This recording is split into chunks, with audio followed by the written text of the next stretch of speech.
Howdy, folks. It's Tuesday, April 26th. I'm Jacob Cohen here with Hustle writer Rob Litterst, and this is the Hustle Daily Show.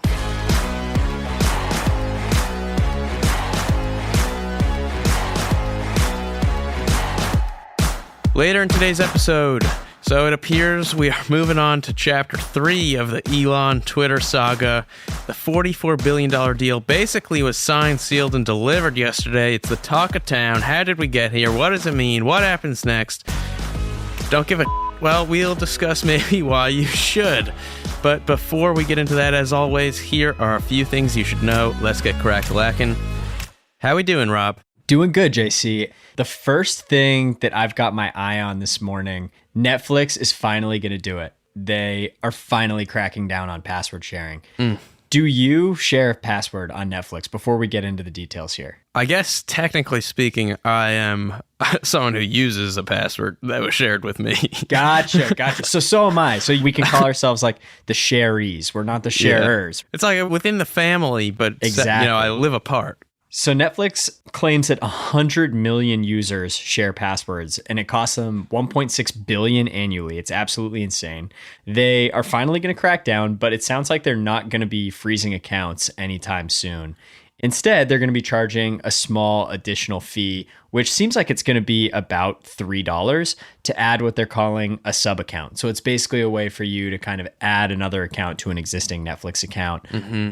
Here's where it gets really interesting, though. So a recent survey found that 80% of American Netflix users wouldn't pay for Netflix themselves if somebody got rid of the account that they used to share. Wow. Yeah. So considering Netflix recent earnings miss, so how they lost 200,000 subscribers, which resulted in a $55 billion loss to their overall value as a company, it's not really the best time for Netflix to lose more subscribers. So I would expect this to be rolled out really, really slowly over time. Yeah, it's funny you say this because when this was kind of coming out, I saw some TikToks about it, and anyone who really uses TikTok knows the best part of TikTok is the comments section. And so that's the first place you go to see how people are reacting to things, what people's thoughts are. And so I was clicking on the comments. People were roasting Netflix. These are direct quotes, comments with thousands of likes. Here we go. Netflix be making some blockbuster decisions. I saw one, Netflix needs to chill. Oh, that's amazing. So Netflix wants to increase the number of Disney Plus subscribers, I guess. This is what people are seeing, and it's not exactly scientific data, but it sometimes can be a good indication of how the people feel. So, oh yeah, it's like the perfect way to gauge sentiment. Exactly. TikTok comments, baby. That's where it's at. Okay, JC. So what are you looking at? Okay, so one thing I was looking at is Meta launching its first hardware retail store on its campus in California. Wow. So the store will let visitors try out Meta's VR headsets. Remember, Meta was formerly known as Facebook. Yep. What's interesting, though, this store is only about 1,500 square feet. It's open from 11 a.m. to 6 p.m. just on weekdays, and it's not exactly in the middle of Times Square, So the purpose seems really to be just to test out the format, because if you want it to be a go-to destination, that's not a good formula for that. Yeah. What's interesting is that hardware stores like these in general have proven to be extremely successful and strategically smart for companies like Apple, for example. And a lot of insiders have said Zuck really thinks VR and these headsets can be his kind of iPhone moment. Right. So maybe this is Meta trying to see the potential in exercising the same strategy for these headsets. But I just saw one stat recently that I absolutely loved from Piper Sandler's annual survey on teen trends. It said even though 26% of teens own a VR device, just 5% use it daily. And 48% of teens are either unsure or just not interested in the metaverse at all. So we'll see how all this goes. Well, it's really interesting because you mentioned that the store format's only 1,500 square feet, and the average Apple store is 8,400 square feet. Damn. So it's about a seventh or an eighth of the size of an Apple store. So not very big at all. And then they're going to have people in there swinging their fists around. It's going to be a disaster. Yeah, it kind of seems like a warehouse would be a better fit for letting people try out VR.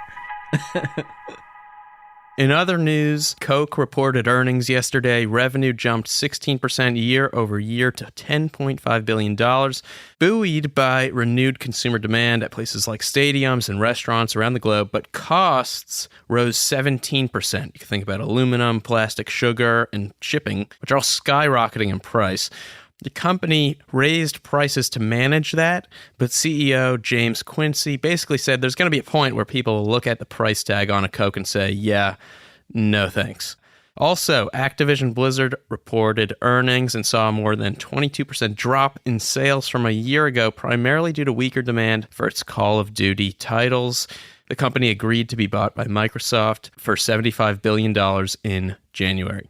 And with that, let's discuss the story that will likely never end, but is at least moving on to the next chapter, Elon and Twitter. And what an interesting story it has been so far. So I can't even believe I'm saying this, but Elon Musk is buying Twitter for $44 billion.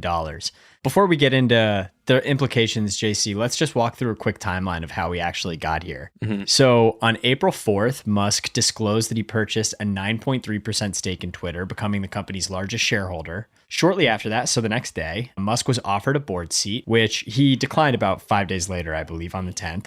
And then 4 days after that, April 14th, Musk offered to buy Twitter for $43 billion. Shortly thereafter, on the 15th, Twitter's board adopted a poison pill defense, which, long story short, is basically a move that prevents unwanted takeovers. Fast forward to the 21st, which was last Thursday, and Musk announced that he had secured funding for his proposed purchase, which included $25 billion in debt financing led by Morgan Stanley. And then fast forward to yesterday, Twitter accepted Musk's offer. So, whew, that's a lot. Quite the series of events. We only had so much time. So I think one of the biggest questions that people are asking is what caused Twitter to come around? And it turns out Musk, who has been referred to as the greatest car salesman who has ever lived, supposedly took his sales chops to Zoom last Friday, outlining his intentions and seriousness about the purchase to a group of select shareholders via video conference. Which brings up the next question. What exactly does Elon want to do with Twitter? Yeah, what's going to happen now? So I think everybody knows he wants to take Twitter private. That was kind of part of his offer. He said Twitter will neither thrive nor serve its societal imperative in its current form and needs to be transformed as a private company. Right. But beyond that, some of the things that he's called out as kind of his biggest priorities are reducing content moderation, eliminating bots, relying less on advertising. And then he has some kind of product-focused tweaks that he wants to make. He's advocated for a lot of the same features that some of the tech Twitter elite have, like including an edit button and offering longer tweets and even making the algorithm more open source and kind of giving people freedom to get recommendations for whatever they want to see. But ultimately, like, we have no idea what Twitter is going to look like under Elon Musk's reign at this point. I mean, I think officials from the Biden administration were, I'm sure, freaking out today. Totally. Because I think it hasn't been made explicitly clear, but he seemed to imply that people like President Trump should be allowed back onto Twitter. It seems like Elon wants to take that approach to Twitter. He really wants it to be just a town square where you can go to and say whatever you so desire,